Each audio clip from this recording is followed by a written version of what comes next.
যেখানে সবচেয়ে বেশি প্রয়োজন সেখানে বছরের পর বছর দাবি জানিয়েও নির্মিত হচ্ছে না কোনো সেতু। এমনই একটি অঞ্চল খুলনার দাকোপ উপজেলা।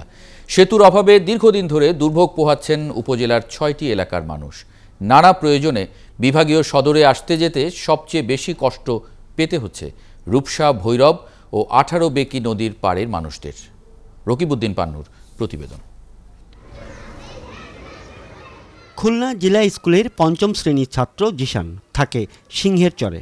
তার কাছ থেকেই শোনা গেল নদী পার হয়ে প্রতিদিন স্কুলে আসার ভোগান্তির কথা।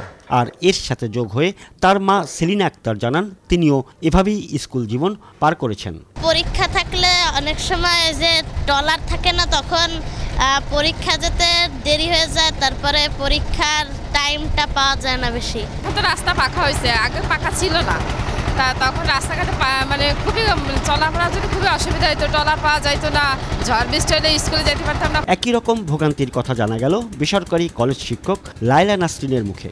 আর কলেজ ছাত্রী ঐশী দেবনাথ জানায় নিত্যদিনের খেয়া পারাপারে নানা বিড়ম্বনার কথা। বর্ষার সময় ট্রলারে যাতায়াতে অনেক অসুবিধা হয়, নদীতে অনেক স্রোত থাকে, পানি বেড়ে যায়, ঠিকমতো ট্রলারে আমরা যাতায়াত করতে পারি না। 2টা বা 3টার দিকে ব্যস্ত থাকলে হয় কি, তখন নৌকা বলতে যায় না, তখন অনেক টাইম নষ্ট হয়, ওই কারণে পরীক্ষা দিতে যাইতেও লেট হয়। শিক্ষার্থী ছাড়াও যারা ফেরিতে করে প্রতিদিনই নদী পার হন সেতুর অভাবে তারাও পড়েন নানা দুর্ভোগে। শিশু বাচ্চা, মেয়ে ছেলে, তাদের অনেক সময় দেখা যাচ্ছে নদীর ভিতরে পড়ে যেতে হয়। ফেরির যোগাযোগটা খুব বিচ্ছিন্ন হয়ে যায়, ফেরির সময় ফোন করে পাওয়া যায় না। রুগী নিয়ে যাচ্ছি, ট্রলারে যাওয়ার সাথে আমাদের খুব সমস্যা। কেউ এই পর্যন্ত তার প্রতিশ্রুতি বাস্তবায়ন করে নাই। এসব দুর্ভোগের কথা জানার পর জেলা প্রশাসক জানান জেলায় বেশ কয়েকটি স্থানে সেতু নির্মাণের জন্য সুপারিশ এবং প্রকল্প মন্ত্রণালয়ে পাঠানো হয়েছে। বর্তমান সরকারের মাননীয় প্রধানমন্ত্রী এই অঞ্চলের উন্নয়নের জন্য উনি যেহেতু গত বছর এখানে আসছিলেন এবং উনি নির্দেশনা দিয়েছেন, আমি মনে করি প্রাথমিক কাজ অলরেডি চলমান আছে,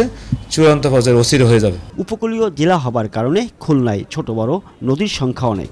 আর জেলা সদর খুলনা থেকেই সরাসরি সড়ক যোগাযোগ বিচ্ছিন্ন হয়ে আছে 7টি উপজেলার অন্তত 50 লাখ মানুষ।